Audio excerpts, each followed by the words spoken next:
When it comes to challenges facing food tech companies, what do you think are the biggest? Was it consumer acceptance, competition, getting your IP in place? Some people out here might have startups, so anybody want to comment on that? I can take that. So we're still, we were founded in 2014, and we're lucky enough to entering kind of a new phase of the company where we're growing and proving out. But it's really important to find the right capital partners that understand your business and understand what the evolution of your business is. It's really important to find the right strategic partners and avoiding the slow maybe.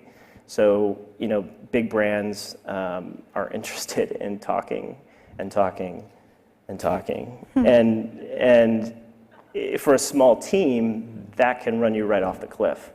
And so you need to find rather quickly who is just paying you lip service and who is really going to jump into the trenches with you and make something happen. And that's really hard. I don't have an answer, but I think it's important to understand who has an appetite for risk, both on the capital side, but also on the strategic partner side to get your product into market. So we face skepticism and bafflement. I mean, that's our adoption problem. Actually, Raja, but I realize we're in San Francisco, but maybe you can just give people here a very topical explanation of what blockchain is. Really? Would anybody like that? 1 minute. Yeah, I'll try to keep it simple. I mean, basically, the idea of blockchains is a data technology to create a record of truth. And so what does that mean?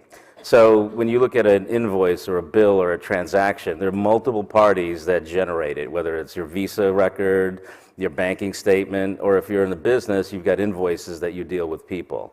So what happens is the further you extend that supply chain, the less and less trust there is. And so in order for a blockchain to provide value is to incorporate all of that activity from different parties so that you're all looking at one record. And so in that sense, blockchain combines all of this disparate data, shares it with everybody so that you can say, I agree, and these ledger systems sync all of this up. So it's like a one big spreadsheet with multiple tabs that you basically go, I agree with that when someone's trying to generate a financial statement. At the core, that's what a blockchain does. It is really to establish a trusted system of record in which you can draw data. Good enough? Did I make it in a minute? Yeah. Thank you. Very nice. You had something else to add, I think. So, bafflement. So anyway, that's an example. I mean, for us, because in effect we're a network play, adoption is a much more complicated, piece of it. Because I'd say, maybe taking Sweetgreen as an example, we started with them.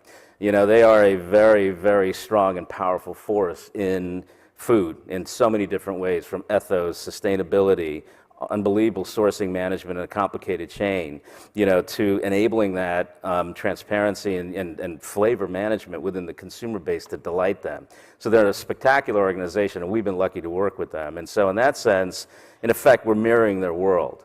And as a result, they drive motivated farmers and supply chain participants to get there. So as a result, for us, this goes back to skepticism. We're proving it. And that's the only way we can get a piece of it. And so a network effect is if you can get enough participants on the chain, then it kind of, it sort of arithmetically expands real quickly. And so that's kind of our business model. I see I track the entire ecosystem. So from farm to fork of all the companies that are in this space. And one thing that I see time and time again with a lot of companies is related to team. So having teams that don't necessarily have expertise, but you come in with like a lot of bravado and you feel like, oh, well, I was really successful in the tech world, so I get food, the system is broken and I'm going to fix it, but not building up a team with people who really understand the industry, and often looking at people who have been in the industry as being kind of like these stalwarts that don't really have anything to add. There's also a huge amount of a dearth of diversity on teams and also on boards. So I think that it's really critical that people have more diverse teams and have more women on boards, and I think that will help a lot of the companies in this space. What other forms of diversity do you think are important? Is it mainly about gender or? No, gender, race, age. Yeah, I think, across the board.